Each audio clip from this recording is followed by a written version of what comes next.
Bismillahirrahmanirrahim. Welcome to our online class. I am Gulam Kibriya again here in our online class. Today our topic is right forms of verb. আজকে আমরা আগের ক্লাসের ধারাবাহিকতা অনুযায়ী বিস্তারিত বর্ণনা করব। আগের ক্লাসগুলোতে আমরা বি, ডু অ্যান্ড হ্যাভ ভার্বের বিষয়ে ব্যবহার এবং সাবজেক্ট অনুসারে ব্যবহার আলোচনা করেছি।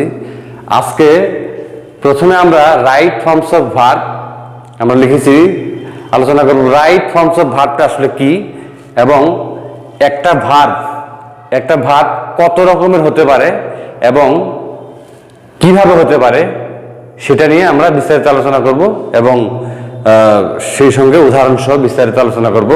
Let's begin our lecture. এখানে আমরা লিখেছি right form of verb. Right মানে সঠিক, ফর্ম মানে ধরন বা গঠন বা রূপ, অফ মানে এর, ভার্ব অর্থ হচ্ছে ক্রিয়া।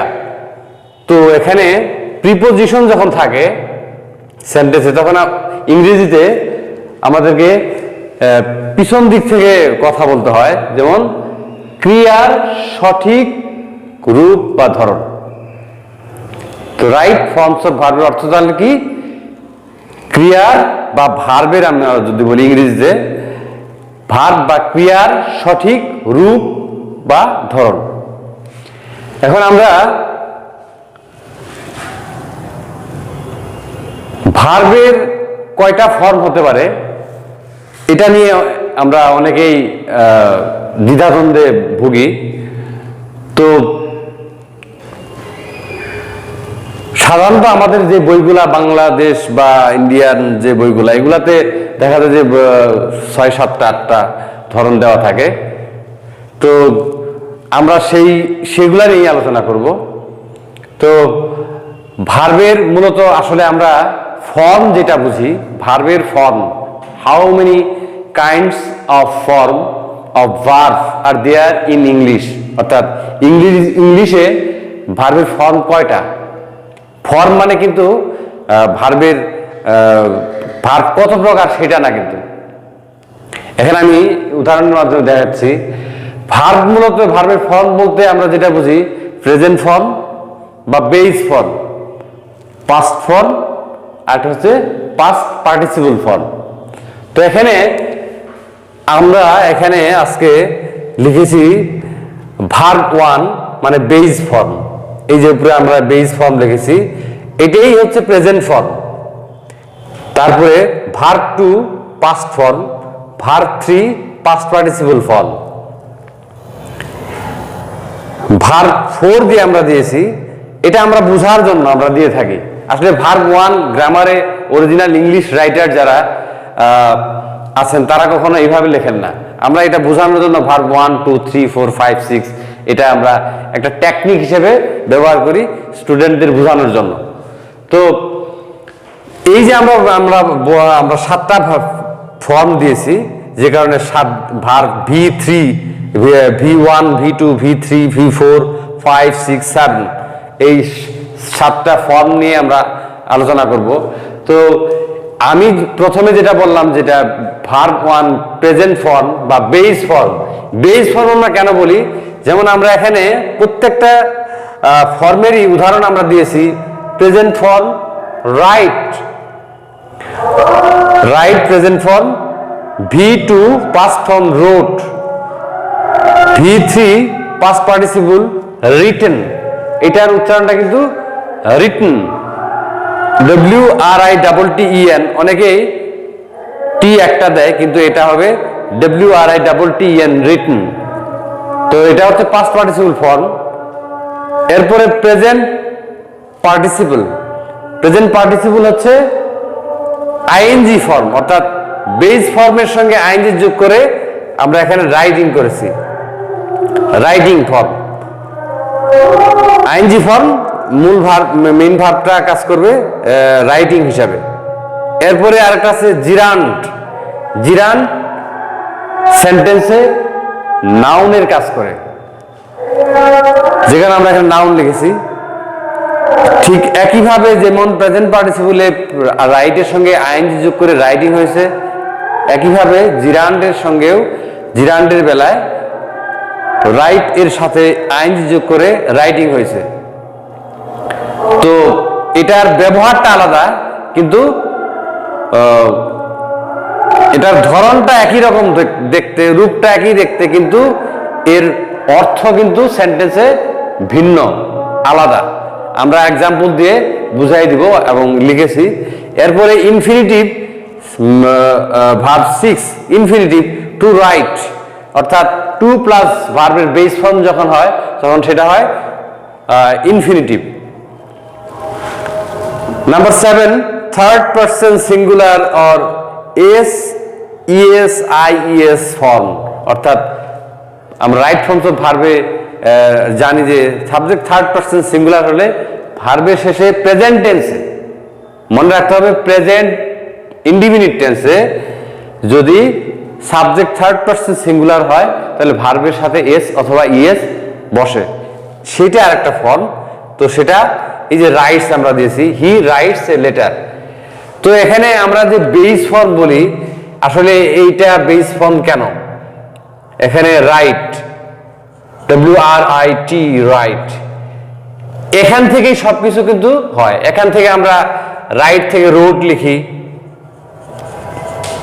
রোড পাস্ট ফর্ম, তারপরে পাস্ট পার্টিসিপল রিটেন লিখি, WRITTEN রিটেন।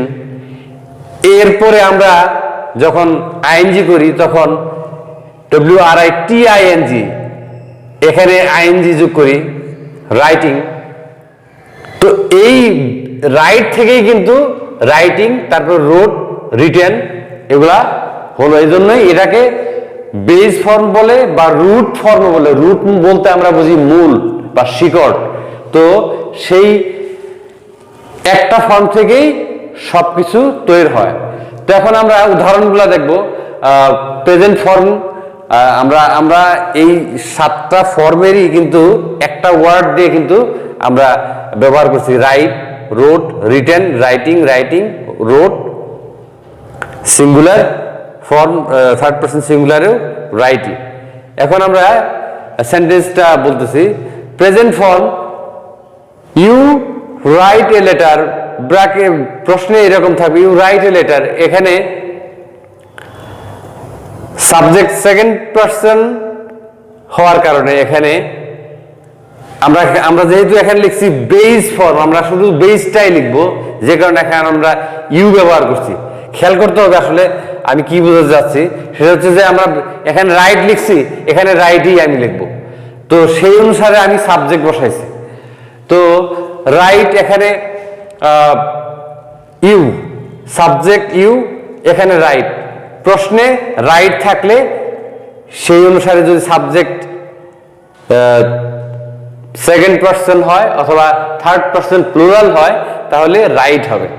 তাহলে রাইটের ব্যবহারটা ক্লিয়ার। সাবজেক্ট যদি সেকেন্ড পারসন ইউ আর থার্ড পারসন প্লুরাল হয় তাহলে এখানে রাইট হবে, নট রাইটস, ইএস বা এস হবে না। এরপরে পাস্ট ফর্ম, পাস্ট ফর্ম সহজ। পাস্ট ফর্ম কি? রোট। রোট মানে রাইট মানে লেখা, রোট লিখেছিল। You wrote a letter yesterday, গতকাল তুমি একটা চিঠি লিখেছিলে।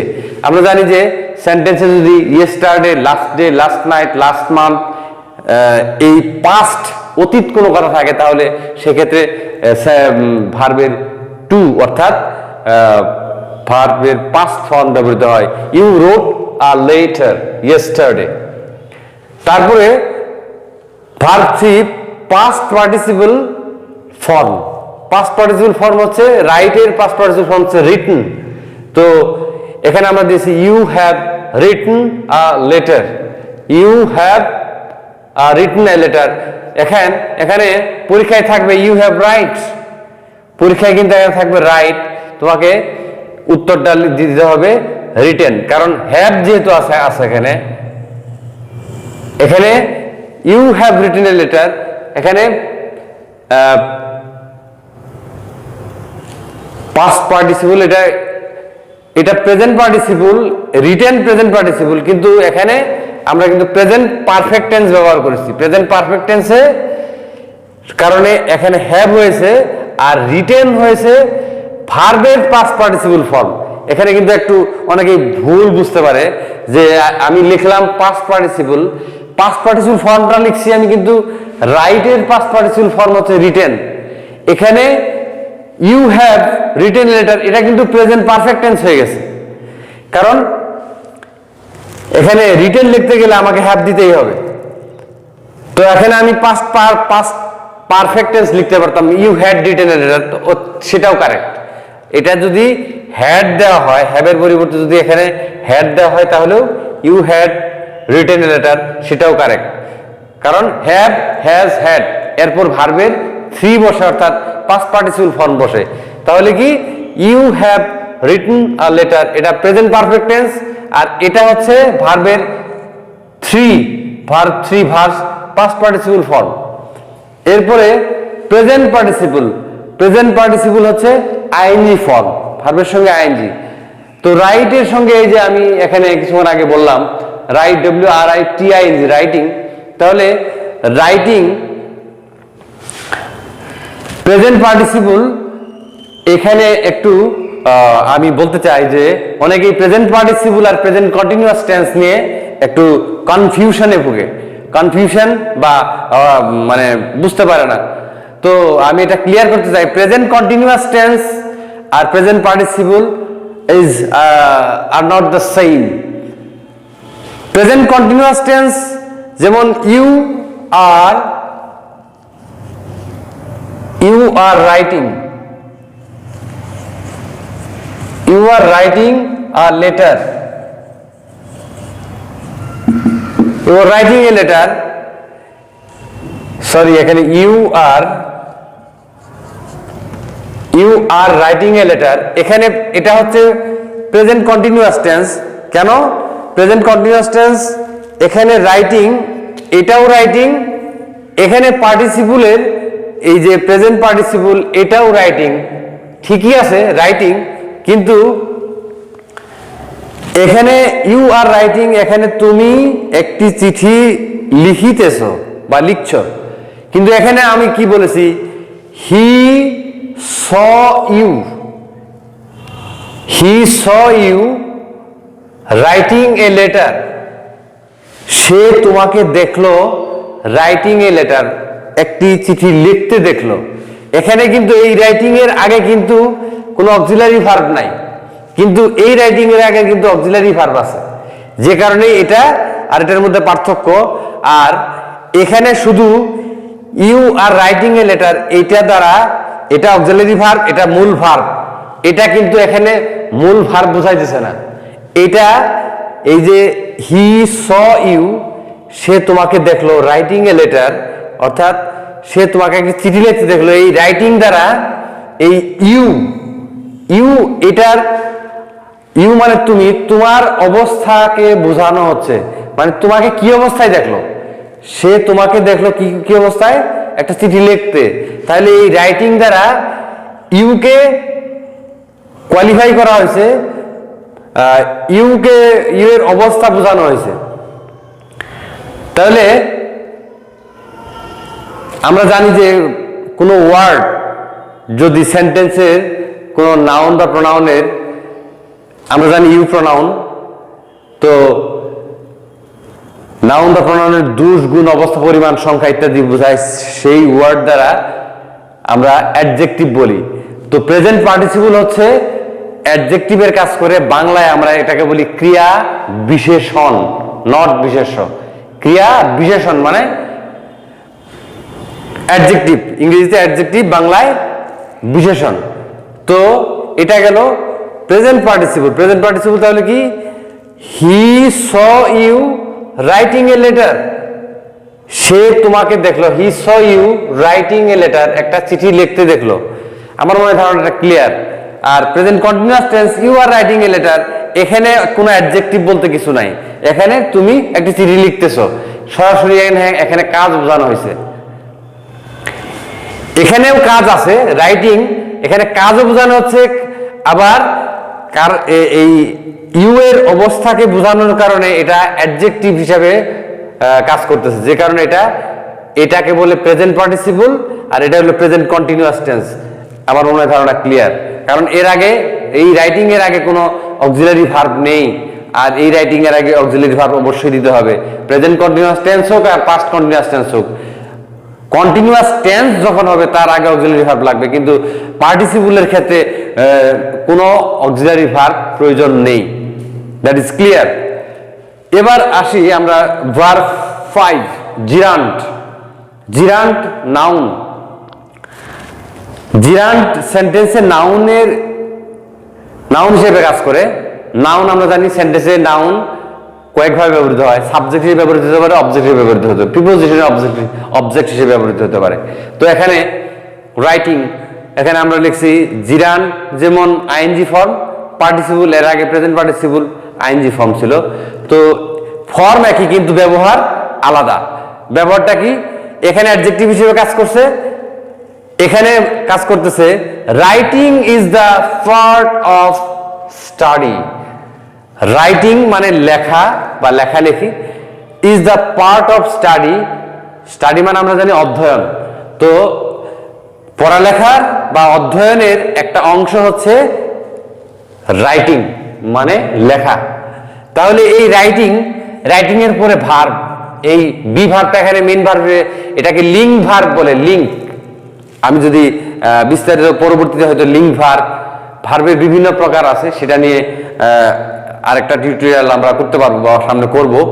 তো লিঙ্ক ভার্ব, এটা লিঙ্ক ভার্ব এই জন্যই যখন কোনো নাউন, এটা যেমন এখানে নাউন হয়ে গেছে কারণ এটা সাবজেক্ট সাধারণত কি হয়, নাউন প্রোনাউন এগুলাই সাবজেক্ট হয় বা অবজেক্ট হয় বা প্রিপোজিশন অবজেক্ট হয়।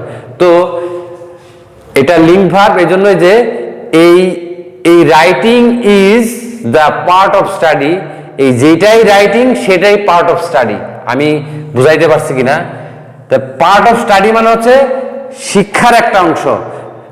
পার্ট অফ স্টাডি, পার্ট মানে অংশ, অফ এর, স্টাডি মানে অধ্যয়নের অংশ যেটা কি, রাইটিং।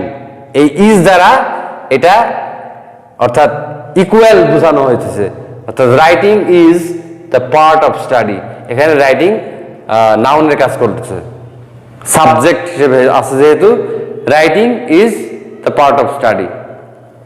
এরপরে আমরা 6-এ আসি, ইনফিনিটিভ অর্থাৎ টু এর পর শুধু টু এর আগে অন্য ওয়ার্ড থাকলে ব্যবহার অন্যরকম হবে।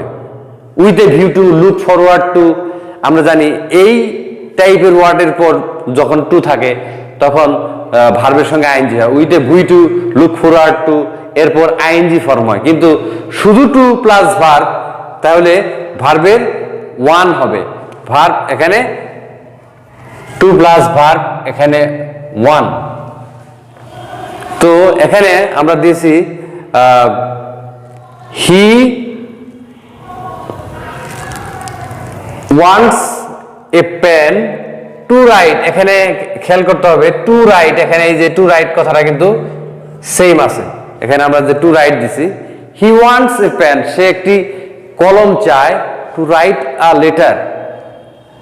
হি ওয়ান্টস এ পেন, সে একটি কলম চায়, টু রাইট এ লেটার। তাহলে এখানে যদি রাইট ফর্মস অফ ভার্বে পরীক্ষায় থাকে হি ওয়ান্টস এ পেন, যদি এখানে টুটা না দেওয়া থাকে, শুধু রাইট দেওয়া থাকে, শুধু এরকম ভাবে রাইট দেওয়া থাকে, তাহলে আনসার দিতে হবে এইভাবে ব্র্যাকেট উঠিয়ে দিয়ে সুন্দর করে টু বসিয়ে টু রাইট দিতে হবে। He wants a pen to write a letter. যদি দেওয়া হয় যে he wants a pen, to বাদ দিয়ে যদি রাইট দেওয়া হয় তাহলে ভুল, এখানে টু দিতে হবে, to write letter. He wants a pen to write a letter, এটা হচ্ছে ইনফিনিটিভ, অর্থাৎ সে একটি কলম চায় কি করতে, একটা চিঠি লিখতে, একটা চিঠি লেখার জন্য সে একটি কলম চায়। Number 7, third person singular. Third person singular form, এটা আসলে আমরা রাইট ফর্মস অফ ভার্বের অনেকেই 1 নাম্বার রুল হিসেবে বইতে দেওয়া থাকে বা পাওয়া যায় কোনো কোনো বইতে। তো যেটা হচ্ছে কি, ভার্বের সাথে এস কখনো যোগ হয় প্রেজেন্ট টেন্সে, খেয়াল করতে হবে অবশ্যই প্রেজেন্ট টেন্স। প্রেজেন্ট টেন্স এখানে present indefinite tense, present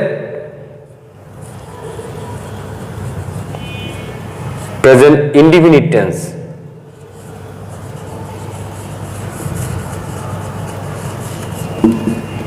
indefinite tense, present indefinite টেন্সে তো এখানে হি রাইটস এ লেটার, আমরা উদাহরণ দিয়েছি, এই রাইটের সাথে এস যোগ হয়েছে। তাহলে আমার মনে হয় এই ভার্বের যে 7টা ফর্ম আমরা আলোচনা করলাম, এইটা দ্য আইডিয়া ইজ ক্লিয়ার। এরপরে আমরা পরবর্তী নতুন কিছু আলোচনা করি। তোমরা একটা স্ক্রিনশট দিয়ে নাও, আমি একটু পাশে সরিয়ে যাচ্ছি।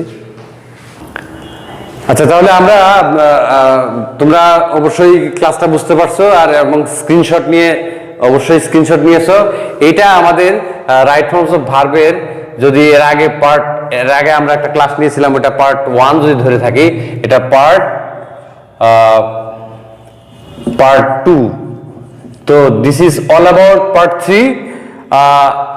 এটা পার্ট 3 অংশ চলে গেল। ভিডিওটা আমি যাতে বড় না হয় সে কারণে আজকে এই পর্যন্ত শেষ করতেছি। আমাদের এই অনলাইন ক্লাসে আমাদের যে চ্যানেলে চলে সেটা হচ্ছে বিডি ইংলিশ হোম স্কুল। আপনারা সবাই যদি এতটুকু কোনো ধারণা পেয়ে থাকেন বা কোনো ধারণা উপকার হয়ে থাকে কোনো কিছু বোঝার ক্ষেত্রে, আমার মনে হয় কারো ভালো লাগতেও পারে।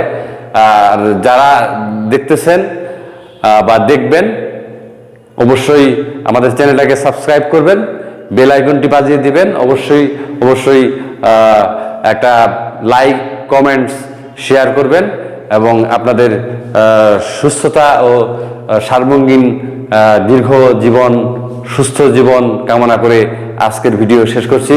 Thank you all, thank you everybody, thank you all.